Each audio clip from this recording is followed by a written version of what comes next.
Hey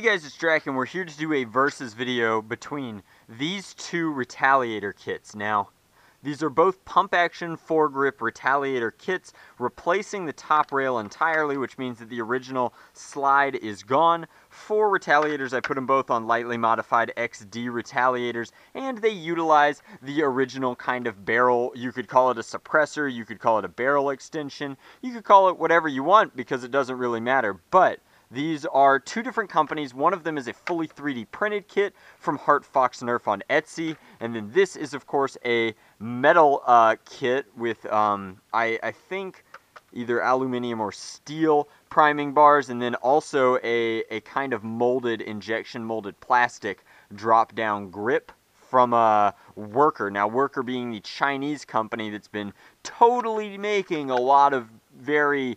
If they weren't Chinese, they couldn't get away with it. But since they're located abroad, they have made a lot of parts that copy or improve upon Hasbro original parts. Now, again, you can get away with that because of the way that patent law works in China, but they've done an excellent job of that. Now, the legality of it is slightly questionable, but they make parts. HeartFoxxNerf 3D printed a kit that does the same thing, and I'm here to tell you that ultimately this comes down to preference, and it honestly comes down to a preference between, I guess, whether or not you'd rather have an injection molded grip like this, or I like this much more. This reminds me more of a Rampage grip here, and then this is, of course, my favorite style of grip is the one that reminds me of an Elite Alpha Trooper, where I can tuck my thumb up like this and prime like so. Now, I'm not firing these blasters because they both perform based on the modifications done internally. It has nothing to do with these parts, which are entirely external. Now,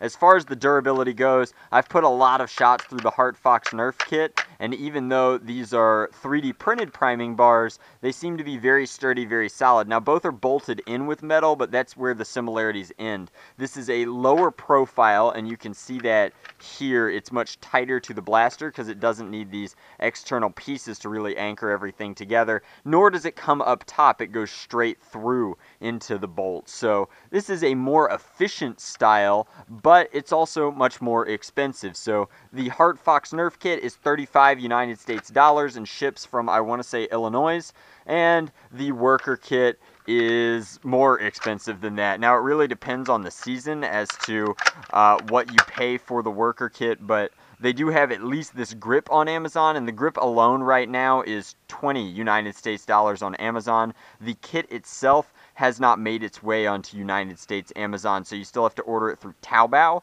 or something, and I remember on Taobao it being slightly more expensive. I want to say it was like 40-ish, but it's not the end of the world. Now, the bigger difference between those two logistically is if you order from a United States Etsy store, you get it reasonably like within a week. If you order from Taobao, who knows? It could be a week, it could be much longer. So in terms of like which one do I prefer the grip on the HeartFoxxNerf kit. I prefer the Worker kit overall for its durability being made of metal and custom machined parts.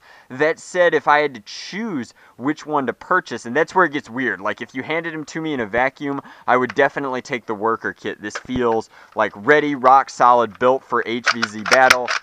Not going to do anything to hurt this. Doesn't matter if this is open or not, which is one slight difference. Like this, you cannot have this open. In fact, it doesn't like it very much if it is open and you try and come through because it's ABS on ABS. But the Worker kit is clearly superior in terms of its overall durability and performance, but it costs more, it takes longer to get to you, and if you buy the HeartFoxxNerf kit, you would be supporting another like local nerfer who, not local, I mean, the nerfing community is international. This is not an America versus China argument.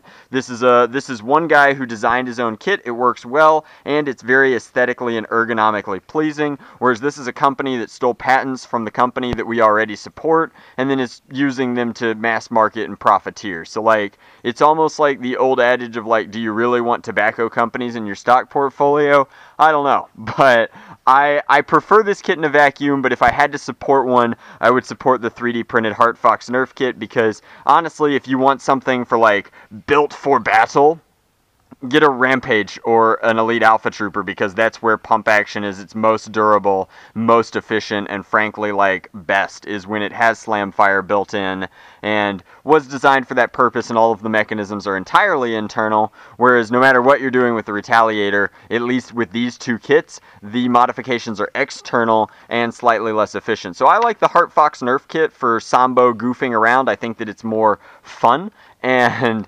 I like the worker kit more for like HVZ durability, but ultimately it doesn't matter. I don't have a winner in this versus. Like, one is cheaper and one is better, so you have to kind of choose your price point, and then one is kind of dicey legally, whereas one is like 100% hobbyist made. And as a hobbyist myself, I would rather support another nerfer out there just trying to get his stuff on into others' hands, because he clearly enjoys it. But that's my versus video. Hopefully you enjoyed. These are two perfectly functional, very reputable pump action kits for the Nerf Retaliator. I personally would go out and buy an Elite Alpha Trooper before I would dedicate the energy into making a pump action Retaliator, but the Retaliator has fanboys, and if you are one of them, hopefully this review helped you out, or this versus video helped you out.